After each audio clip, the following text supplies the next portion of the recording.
Buddy, in this video I'm going to show you how to use the blur feature in Wondershare Filmora. So let's get started. I've already created a video here. I'm just going to drag it to the timeline. As you can see on the video here, I've got a serial number and I've got some private information, for example an email address. And if I wanted to blur this section from the video, so the video could be anything. For example, if you're capturing how-to video and you've got private information that you want to blur out, then this is the perfect way to do it. So if you go to effects, I've already got mine added to my favorites and it's called Mosaic. Now if you don't have it listed under your favorites, you can go to recommended and then do a search for Mosaic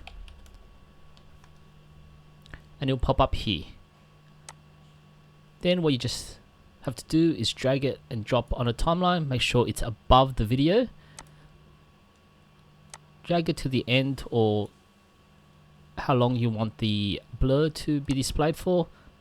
Then drag and expand the blur area. And there you go. As you can see, the information that I wanted to hide is now blurred. And that's very easy and straightforward to use. So you can use this Mosaic. There are other Mosaic like blurring the face, but that one's a paid version, so the one that I use is just Mosaic. I hope this video helped. If it did, please give a like and subscribe to the channel.